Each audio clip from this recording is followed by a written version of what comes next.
Hello everybody, welcome back to the channel. Today's video we're gonna be reading the last chapter of Job. This will be Job chapter 42. We've had a lot to come in this story with Job. Many meanings and wise tales. We've seen Job's life been ripped away from him, and yet he still has not doubted God. And he's been talking with God a lot. We're getting to the last chapter here, so let's see what happens. I know where this is going to go, but many people have not read this, so let's go and get into this. Job chapter 42. Then Job answered the Lord and said, I know that thou canst do every thing, and that no thought can be withholden from thee. Who is he that hideth counsel without knowledge? Therefore have I uttered, and I understood not. Things too wonderful for me, which I knew not. Hear, I beseech thee, and I will speak. I will demand of thee, and I will declare thou unto me. I have heard of thee by the hearing of the ear, but now mine eye seeth thee. Wherefore I abhor myself, and repent in dust and ashes.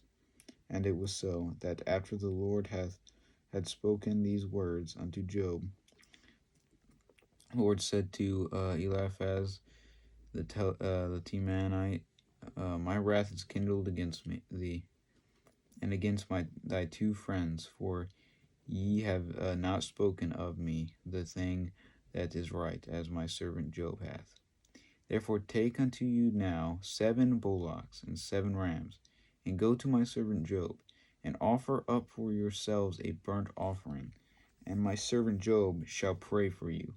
For him will I accept, lest I deal with you after your folly. So they're going to go and do an offering, and then Job will pray for him, and God will accept this prayer through the sacrifice, because Jesus has not come yet.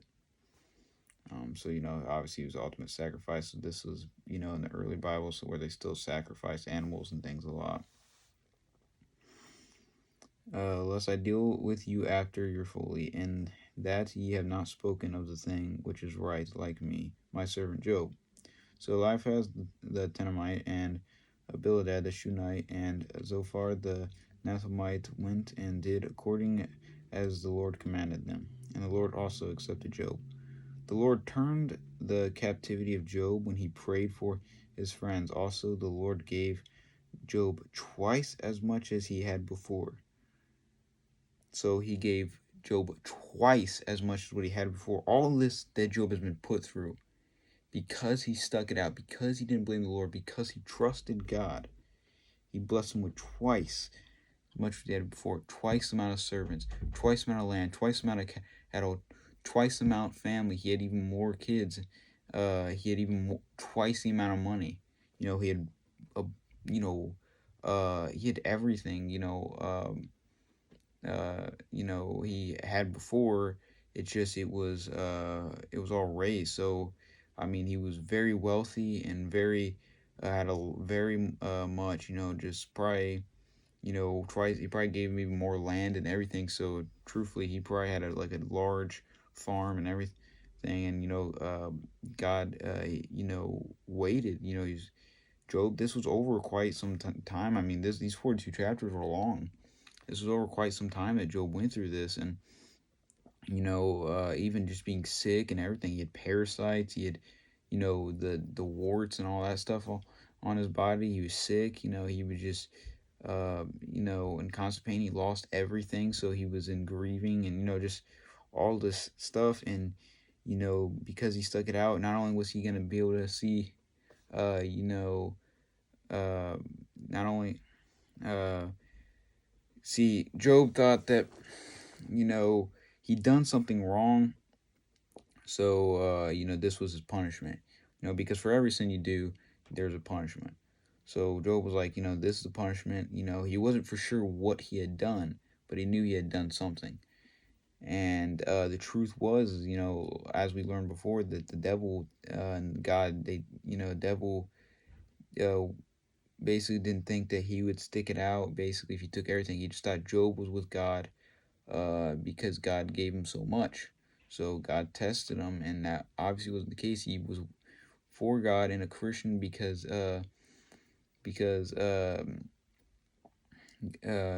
he loved God and he trusted him and he wanted to go to heaven and do things for God. So, and that was in the first place why he had things. Some people do try to like sit there and pray, and you got to catch yourself sometimes because a lot of times you find yourself praying for stuff or things, to be, or a lot of people would just like pray to God or something when they need something or just because they have something. So oftentimes that is the case. But the truth is no matter what situation you're in, no matter how poor you are, no matter how rich you are, no matter who you are, you should, always love the Lord, no matter what, and trust in Him, and good things will come. Good things will happen in time. You just must be patient because patience is something God tries to teach us in our life, and you just got to be patient. And the more you do for the Lord, and He will bless you. Just saying you wanted a car or something like that. You're blessing. You're reading your word, or you're trying to preach to people and things like that. Help people. God will bless you with that car. So. Job had been praying and he stuck by God's side his whole time, and because of that, God blessed him with a whole bunch. Like I said, they said twice as much. So, if he only had like $1 million, he's got $2 million, or shoot, he might even have more than that for all we know. But I'm just saying he had more money, more kids, and now when he goes to heaven, he's gonna have his kids that he had before that died, but also the children that when he went to heaven, the children that he had the second time, and he had a huge family up in heaven. But uh, you know, um, so always stick it out. Never sit there. And as soon as something doesn't go your way, get mad at God, and because nothing ever is good's gonna come from that, because oftentimes He does test us. You may not know it, but sometimes God is testing you to see what you will do, to see if you will stay by His side, or will you abandon Him, because it didn't go your way. And if you stay by His side, God's going to bless you because He knew you were there, not because of stuff or things, because you loved Him and you wanted to be a Christian, you wanted to go to heaven, things like that. Uh, so, blessings are coming. You just gotta stick it out, trust God, and keep praying. Well, let's go ahead and continue this story. If I can find my. Alright, here we go. Verse 11. Then came there unto him all his brethren and all his sisters, and they had been of his acquaintance before, and did eat bread with him in his house, and bemoaned him, and confronted him over all the evil that the Lord had brought upon him. Every man also gave him a piece of money, and every one an earring of gold. So the Lord blessed the latter end of Job more than his beginning, for he had 14,000 sheep and 6,000 camels, and 1,000 yoke of oxen, and 1,000 female donkeys. He had also 7 sons and 3 daughters. He called them the name of the first Jemah, and the name of the second Kizah, and the name of the third Kenepapuch. I don't really know how to say these. And in all the land were no women found so far as the daughters of Job, and their fathers gave them in the inheritance among their brethren. After this, Job lived 140 years, and saw his sons and his sons, even 4 generations. So Job died being old and full of days. So on top of whatever age Job was as it is, he lived another 140 years, had thousands of animals. I mean, look at this.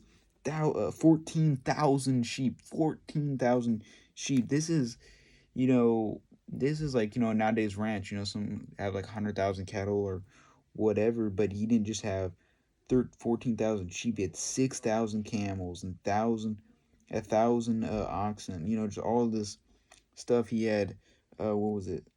10 kids, and so all that he blessed them with even more. So he blessed them with another set of kids.